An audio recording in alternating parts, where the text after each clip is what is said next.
Fala, oitavo ano, tudo bom? Todo mundo de boa? Tô chegando aqui para mais uma aula sobre o continente africano. Tô na unidade 6, capítulo 1, as atividades econômicas do continente, tá? Página 230. Então a gente já viu as partes naturais, né? Aspectos físicos, geológicos, climáticos, biomas. Antecipamos um pouco os conflitos, principalmente pelo interesse que a gente tem nesse tema, que é um tema mais atrativo. A gente já antecipou um pouco isso. Então hoje eu vou começar com as atividades econômicas, principalmente do primeiro setor da economia. Só que vocês são malandros, vocês já estão ligados nisso, e a gente já falou parte do primeiro setor da economia sobre o extrativismo mineral do continente africano, que a gente abordou as reservas minerais, tanto ouro quanto o diamante, né, o tal do diamante de sangue, petróleo na Líbia, enfim, a riqueza mineralógica que o continente apresenta. A gente percebeu que ele é bem rico, né? Mais que o seu passado de colonização gerou essas mazelas econômicas sociais que a gente encontra hoje no continente. Então, como que eu vou começar a falar de um setor da economia se a gente já abordou esse setor da economia?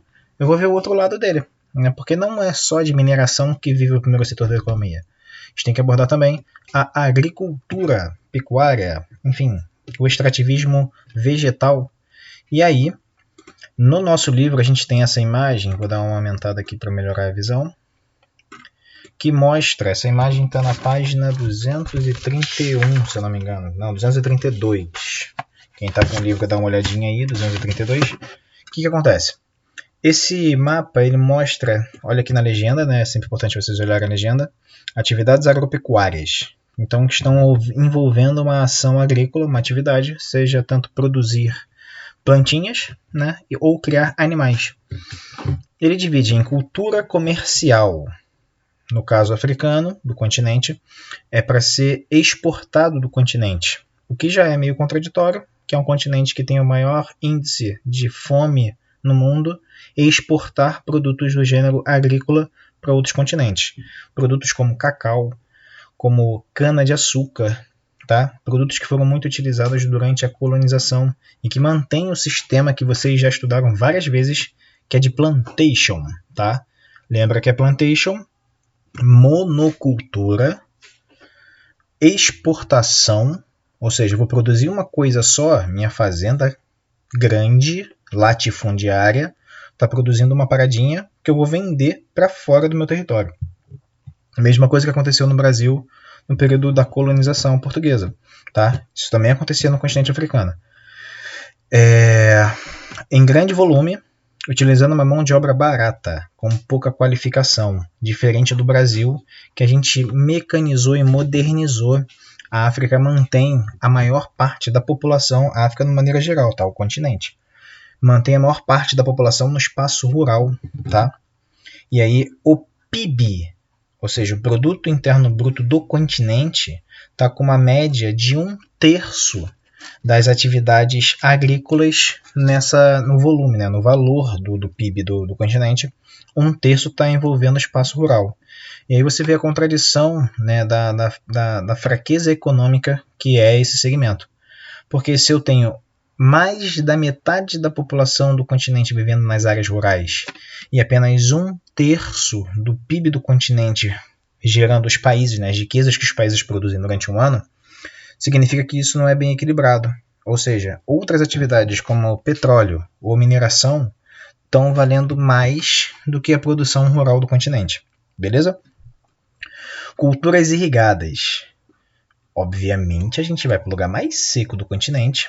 A gente vê o caminho que o rio Nilo, né, a gente sempre vê no mapa, né, que o rio Nilo mostra aquela mancha agrícola bem vasta, irrigada.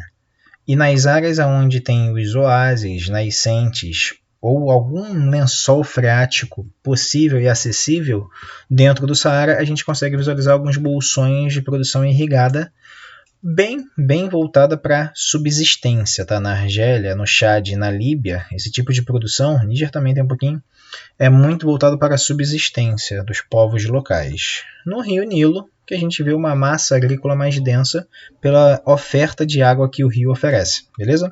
Então, ó, culturas irrigadas. Cultura mediterrânea. Aonde eu vou procurar isso? Eu acho que é lá no mar Mediterrâneo. No sul aqui da África do Sul também tem, né? Lembra que esse clima é espelhado. Tanto na cidade do Cabo a gente tem o clima no inverno mais úmido e o verão mais seco.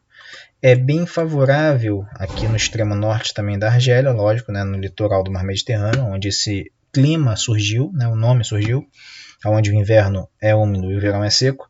A gente tem tâmaras, castanhas, nozes, amêndoas, tá? Os produtos oleaginosos sendo produzidos aqui, beleza? Então, só nessas duas pontinhas que a cultura mediterrânea aparece. Pecuária extensiva e nômade. Olha a corzinha. Pega boa parte do Kalahari, Moçambique, Tanzânia, pega uma boa parte aqui da savana, de Uganda, do Quênia, Etiópia, Sudão, é uma grande parte. O que quer dizer essa pecuária extensiva e nômade? Quer dizer que a gente tem sobreviventes de um clima desfavorável para uma produção. São as áreas onde a seca e a estiagem afeta, e o principal produto são os caprinos, cabras. Dromedários também, né? Camelos também. Perdão. Mas esses animaizinhos que aguentam bastante a estiagem são boa parte do sustento dos povos nômades que vivem nesses ambientes. Beleza?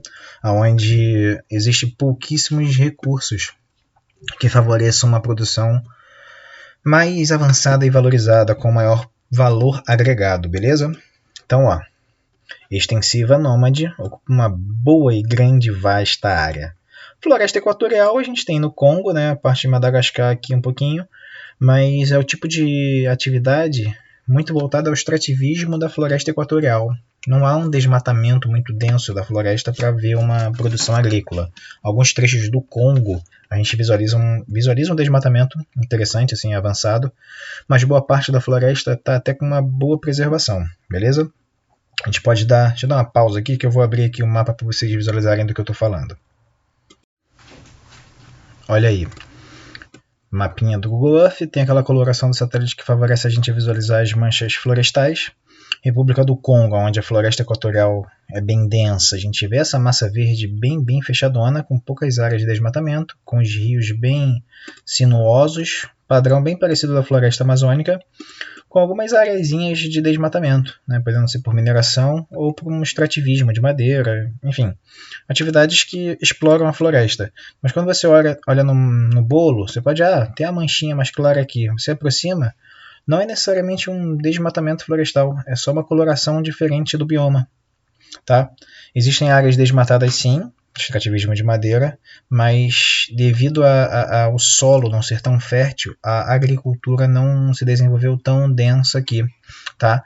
Aqui no norte aqui da República do Congo, a gente viu lá o tal do Mombuto, que a gente viu mais áreas desmatadas mais avançadas, mas com uma atividade rural bem simplória, com florestinhas ainda em primeiro e segundo estágios, tá? Mas não é no mesmo sistema que o Brasil apresenta. E aí a gente pode, lógico, fazer uma comparação. Por exemplo, aqui no estado de Rondônia, no Brasil, quando você vê a mancha escura, que é a floresta amazônica, você vê as áreas que já foram desmatadas para o processo agrícola latifundiário. Bem diferente lá do padrão que a gente vê na floresta do Congo. Aqui a gente vê os recortes e os campos rurais já preparados para o plantio. Tá? Aqui a gente vê um desmatamento da área verde escura virando verde claro. Tá? Bem assim, visível que é uma atividade humana dentro da floresta. Quando você vai lá para o outro lado do Atlântico, você vê que isso aqui tem uma estética diferente na imagem. Né? A gente vê que não é o mesmo tipo de atividade. Beleza? Voltando lá para aquela listinha, o que faltou? Deserto. Nas áreas desérticas, enfim, não funciona muito bem algum tipo de agricultura ou pecuária. A galera morre de sede. Tá? Lembra que dentro do deserto só nas áreas onde ou tem lençol freático ou tem nascente, algum rio bom passando, como o Rio Nilo, que essa oferta de água favorece a agricultura ou a pecuária. Beleza? Então, basicamente, na agricultura a gente tem que avaliar esse sistema onde a produção rural é favorecida pelo meio ambiente, nas áreas onde tem o clima mediterrâneo, por exemplo, ou na irrigação do Rio do Nilo, né, o extrativismo na floresta do Congo, e a dificuldade que a pecuária extensiva encontra nas áreas de cerrado, né, a savana africana, que tem aquela seca e estiagem prolongada. Tá? Então, o que eu gostaria que vocês fizessem para a gente vocês dominarem bastante esse assunto? As duas páginas 231 e 232 está falando desse sistema, né? Tá explicando tudo o que eu estou falando aqui para vocês. Então é o momento de vocês darem uma lidinha boa nessa página para entender o funcionamento disso. Beleza? Avançando para o extrativismo vegetal e a silvicultura, tá? Que está abordando também como países como a Tanzânia, Quênia, Madagascar, né, são produtores de fibras para fazer roupa. E isso é uma questão muito complicada sobre as atividades econômicas no continente africano. Algumas áreas rurais que poderiam estar alimentando a fome na África, né, vamos falar bem assim, bem problemático, são produtores de ou matéria-prima, né, como sisal para a produção de tecidos, né, fibras, e gêneros alimentícios, como a cana-de-açúcar, que na região do Sahel, a gente já viu que essa região é a faixa de transição do Saara com a savana, existe muito esse tipo de atividade, onde o meio ambiente está sendo utilizado de maneira complicada, não muito favorável à sua manutenção, gerando um enfraquecimento da savana, aumentando a desertificação. Então, o Saara está avançando sobre a savana, né, principalmente nessa região chamada de Sahel, que é essa faixa de transição, devido a essas atividades sendo feitas de maneira não muito sustentável, tá? Sem cuidados certos com o solo e o meio ambiente.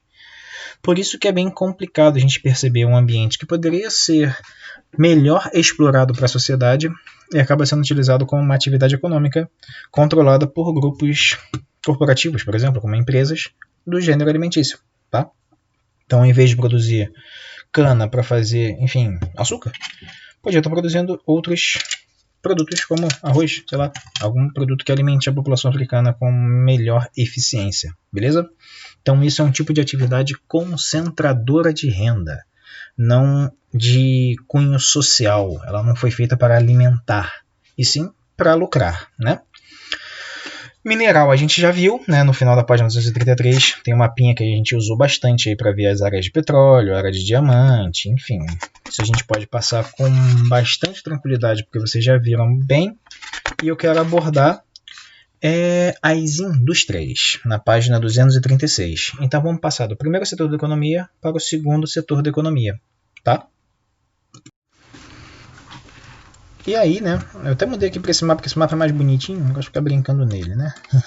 A indústria, tu fala assim, pô, indústria, maneiro, então deve ter lugar que produz bastante riqueza. A gente pode chegar próximo aqui à cidade do Cabo, na África do Sul, que é a região assim, bem urbanizada, com melhor qualidade de vida, e você não vai encontrar parques industriais densos como tem em outras regiões do mundo. Então, presumimos que o continente ele não possui uma atividade industrial de bens de consumo avançado, e sim mais atrelado à indústria de base, a indústria que serve matéria-prima, como as refinarias de petróleo na Líbia, na Namíbia, no Congo, onde tem extrativismo de petróleo, e mineração, como a gente viu as áreas de mineração em Gana gigantescas, né? Ou na Costa do Marfim, que a gente tem grandes polos de mineração, beleza? Serra Leoa, a gente viu também, tem as áreas de mineração gigantes. Deixa eu dar uma achada aqui no mapa para lembrar vocês. Já estava até perto aqui, ó. As grandes áreas de mineração, extraindo minério de ferro, ouro, estanho, cobre, zinco, enfim, minérios que servem de base, não estão fazendo robozinho, estão fazendo metal, ferro, para outra indústria, produzindo valores baixos, tá? Então é um produto de baixo valor agregado. E Consequentemente, já que o segundo setor da economia não é muito favorável ao enriquecimento e um desenvolvimento econômico das nações africanas, o setor terciário, que envolve comércio e serviços, também não é muito bem desenvolvido. Tá? Contribui bastante pelo PIB, né? O setor terciário é o que mais emprega na África, principalmente no comércio e a questão de serviços. Das atividades do setor como turismo, a galerinha que vem fazer safari aqui na África do Sul, chegando no deserto do Kalahari, buscando as manadas de animais, enfim, leões, elefantes, girafas e afins. Isso move bastante os recursos e gera bastante empregos no continente, tá? Então, parte natural do continente é o que mais atrai para o setor de turismo, com certeza, safari. E passear nos desertos, né? Ir lá no Egito, ver as pirâmides, um lugar maneirão de visitar, mas que concentra também riquezas. Apesar de gerar empregos, as cidades que estão próximas aos parques históricos, né, como as áreas das pirâmides, olha elas aqui que bonitinhas, ó, chegando aqui nas piramidinhas, são bem rentáveis para a população, servem bastante como fonte de renda e geração de empregos, né, o setor hoteleiro, participação de vários grupos estrangeiros de empresas que entram no mercado corporativo da indústria hoteleira para investir, para ganhar também com esse tipo de produção, porque é um setor que vem crescendo. Lógico que no ano de 2020 não é um ano muito favorável para a gente pensar como o turismo está, né? Perdeu bastante a sua rentabilidade, mas é algo bem relevante, beleza? Então, com certeza, o que a gente tem que pensar sobre o setor econômico da África? É deficiente, é dependente do mercado externo e concentra a riqueza dependendo das atividades econômicas, como a exploração de petróleo, né, que é uma empresa que está fazendo isso, não é algo que distribui bastante os recursos para a população. Beleza? Então, quando a gente se encontrar no Tira Dúvidas, a gente fala um pouquinho mais sobre esse assunto. E qualquer dúvida, anota para você falar de boa comigo sobre. Valeu? Grande abraço e até o próximo encontro.